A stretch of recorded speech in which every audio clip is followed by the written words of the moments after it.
Hai semua, salam sejahtera Malaysia. Selamat datang ke channel Velos Lifestyle. Kita kembali lagi di dalam channel ini dengan satu isu panas, satu pendedahan baru dari Perdana Menteri. Bagi saya ini pendedahan yang pasti mengejutkan, bukan saja kepada pemimpin-pemimpin politik, tidak kiralah dari kerajaan, dari pembangkang, menteri dalam kabinet kerajaan. Ini pasti menggemparkan seluruh Malaysia dan bagi saya ini juga pasti mengejutkan yang di Pertuan Agong. Dalam satu pendedahan Perdana Menteri, Datuk Seri Anwar Ibrahim, Perdana Menteri gesah laporan penuh rampasan heroin RM789,56 juta di Australia. Ini pasti mengejutkan penguat kuasa, terutamanya kepada PDRM dan SPRM saya rasa. Dalam artikel ini, Perdana Menteri Datuk Seri Anwar Ibrahim menggesa Jabatan Kastam Diraja Malaysia menyediakan laporan penuh berhubung kes rampasan heroin bernilai RM789,56 juta oleh pihak berkuasa Australia dalam sebuah kontena penghantaran dari Malaysia ke Brisbane 13 Mac lalu. Dakwanya sesuatu yang memalukan jika perkara itu benar dan dadah terbabit dari Pelabuhan Kelang. Bagi saya ini satu perkara yang amat serius lah. Kalau perkara ini benar, kalau benar apa yang dinyatakan di dalam artikel ini, apa yang dinyatakan oleh Perdana Menteri, bahwa dadah tersebut adalah dari Pelabuhan Kelang, dari Malaysia untuk dihantar ke Australia di Brisbane. Kalau perkara ini dapat disahkan, bagaimana pula reputasi Perdana Menteri, bagaimana pula reputasi kerajaan, bagaimana pula reputasi Malaysia?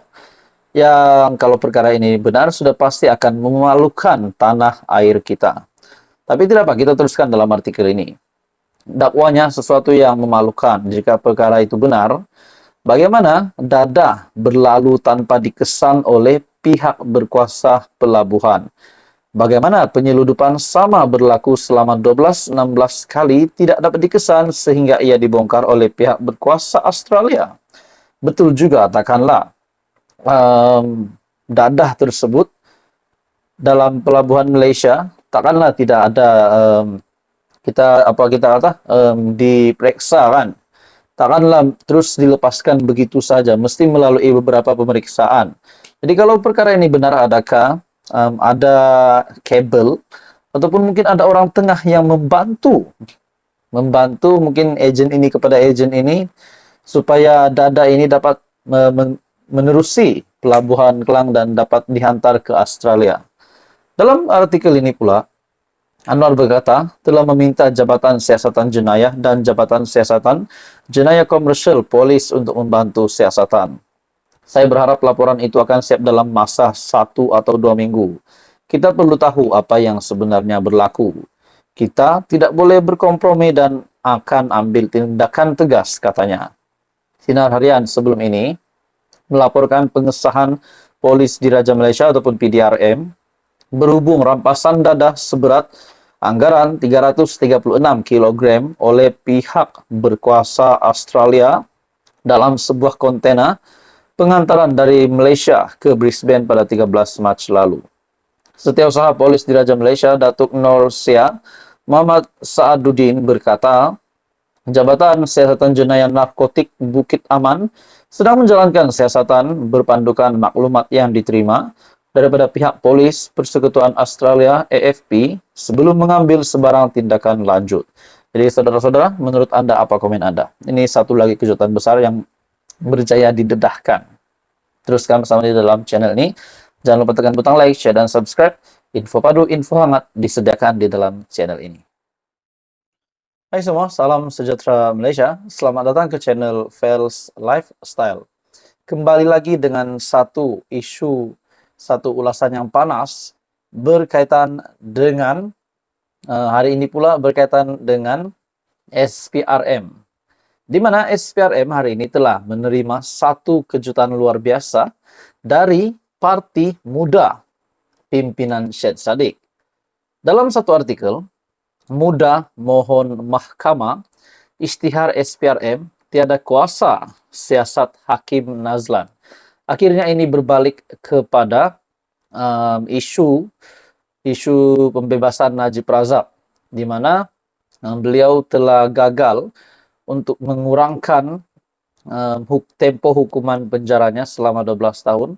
Bahkan beliau akan meneruskan tempo hukumannya 12 tahun di penjara Kajang. Namun akhirnya tuan-tuan dan puan semua, UMNO pula memohon yang di Pertuan Agong untuk memberikan pengampunan kepada Najib Razak. Hari ini pula kita mendengar nama Hakim Nazlan yang semakin tular di media sosial, di mana ini antara kenyataan daripada Setiausaha Agung Muda, Amir Hariri Abdul Hadi, menyatakan bahwa pendedahan surat SPRM dan surat daripada Menteri Undang dan Reformasi Institusi Datuk Seri Azalina Othman Said yang bertarikh 20 Mac lalu telah mendedahkan pelanggaran serius oleh SPRM.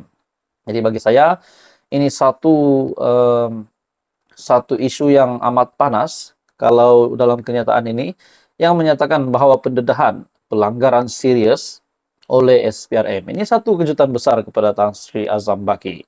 Oke, saudara-saudara, tuan-tuan dan puan, sebelum saya meneruskan isu panas ini, saya meminta jasa baik Anda untuk bantu channel ini dengan menekan butang like, Anda boleh share dan tekan butang subscribe. Parti Ikatan Demokratik Malaysia ataupun MUDA memfailkan saman pemula terhadap SPRM terhadap Suruhanjaya Pencegahan Rasuah Malaysia berhubung penemuan agensi itu bahawa Hakim Mahkamah Rayuan Datuk Muhammad Nazlan Muhammad Ghazali melanggar Kod Etika Hakim 2009. Awal bulan ini, media melaporkan surat yang tular didakwa daripada Pesuruh Jaya SPRM Tan Sri Azam Baki kepada Ketua Hakim Negara Tengku Maimun Tuan Mat bertarikh 20 Februari lalu yang menyatakan bahawa siasatan SPRM menemui isu salah laku oleh Muhammad Nazlan yang perlu dipertimbangkan oleh Ketua Hakim. Surat itu menyatakan kesalahan yang didakwa di bawah Kod Etika Hakim 2009 berlaku apabila Muhammad Nazlan yang ketika itu Hakim Mahkamah Tinggi mendengar perbicaraan kes penyelewengan dana SRC International Sendirian Berhad yang dihadapi bekas Perdana Menteri Datuk Seri Najib Razak. Muhammad Nazlan mensabitkan dan menjatuhkan hukuman penjara 12 tahun dan denda RM210 juta selepas mendapati Najib bersalah terhadap 7 tuduhan pecah amanah, menyalahgunakan kedudukan, dan pengubahan wang haram dana SRC International. Melalui saman pemula difailkan pada 12 April lalu, melalui firma guaman Tetuan Lim Wei Jit, MUDA memohon perisytiharan bahawa SPRM tiada bidang kuasa menyiasat dan membuat penemuan bahawa Hakim Mahkamah Tinggi, Mahkamah Rayuan dan Mahkamah Persekutuan melanggar Kod Etika Hakim 2009 dan terdapat konflik kepentingan ketika mendengar sesuatu kes. Parti itu juga memohon perisytiharan bahawa penemuan SPRM bahawa Muhammad Nazlan melanggar Kod Etika Hakim dan mempunyai konflik kepentingan ketika mendengar kes SRC International adalah tidak sah dan tidak berperlembagaan. Dalam afidavit sokongan diikrarkan oleh Setiausaha Agung Muda, Amir Hariri Abdul Hadi menyatakan bahawa pendedahan surat SPRM dan surat daripada Menteri Undang-Undang dan Reformasi Institusi Datuk Seri Azalina Othman Said bertarikh 20 Mac lalu telah mendedahkan pelanggaran serius oleh SPRM. Jadi tuan-tuan dan semua, ini pasti mengejutkan Azam Baki, dan kalau benar-benar ada pelanggaran serius oleh SPRM, ini pasti akan ini pasti bagi saya secara pribadi saja, mungkin adakah reputasi SPRM dan juga Ketua Pesuruhjaya SPRM Tan Sri Azam Baki, bagaimana pula dengan reputasi mereka? Jadi mungkinkah ada tindakan yang dikenakan ataupun mungkinkah